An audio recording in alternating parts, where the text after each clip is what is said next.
At ngayong umaga, I would like to share to you 3 points of assurances of the faithfulness of God to the believers. And number 1, God is faithful to His presence. Ano ba yung presence? It means His commands. Alam niyo ba na sa Biblia ay there are 365 firmans or don't be afraid. Bakit 365? In a year, there are 365 days. At sabi ng Biblia, every day, fear not. Don't be afraid. Amen?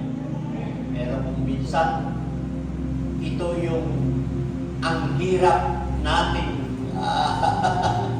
i-practice sa buhay natin, lalo-lalo na kung may nangyayari na circumstances sa ating buhay. Kung minsan natatakot tayo, But this was the present and commandment of God. Ano man mangyari sa buhay natin dito sa mundo, habang tayo ay nabubuhay, amen, God is saying to us, be brave, be courageous, fear not, don't be afraid, whatever circumstance that you will face, because one of the assurances of the believers is God is faithful to His presence. Say amen.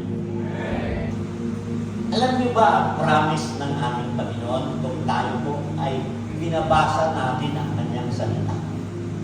Sabi doon sa ating teksto kanina, God will prosper you. Amen? Sino dito ang gustong mag-prosper sa kanilang buhay? Amen. Hallelujah. So from now on, amen, let us learn to meditate on the Word of God day and night. Amen. Bigyan natin halaga. This is the key to success. Amen.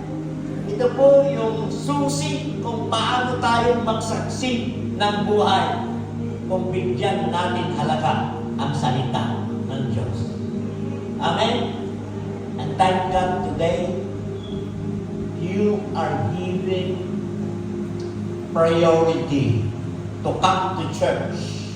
Not only to worship God, but to hear the Word of God. Amen?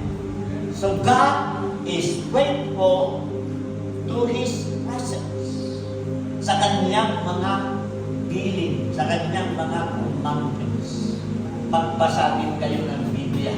Kasi ito po yung susi kung paano kayo magsaksi ng iyong plano sa buhay. Amen? Because one of the assurances of God, God is faithful to His presence. Number 2, God is faithful not only to His presence, but also to His presence. Sabi din ng Panginoong Jesucristo sa atin, I will be with you always. Hallelujah. Kaya kung ikaw ay nananampalataya sa Diyos, hindi mawawala yung presensya ng Diyos sa buhay mo. Ano man ang ginagawa mo, at saan ka man pupunta, kung ikaw ay naglilingkod sa Diyos, God is always with you. And one of the assurances to the believers is He is not only faithful to His presence, but He is faithful in His presence. Kaya, sana, ano man yung ginagawa natin, lalo dapat natin intindihin at isa sa isip, isa sa buhay, na nandoon palagi ang Diyos.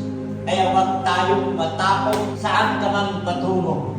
Kung ikaw ang naglilingkod sa Diyos, God is always with you because He is faithful even in His presence.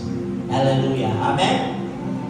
Number 3, the third assurance of the believers is this: God is faithful in His promise. Amen? Ang ating Diyos ay matapat sa Kanyang mga pangako. Amen.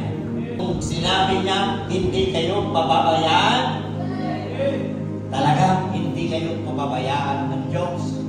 Na kung sinabi niya, I will be with you, nandoon palagi ang Diyos. That is a promise of God to the believers. Kung tayo ay matapat sa paglilingkod ng Diyos, mas matapat ang Diyos kasi tapat siya sa Kanyang mga pangako. Amen. The assurances of God. God is faithful in His presence.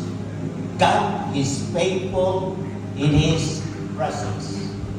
And God is faithful on His promise.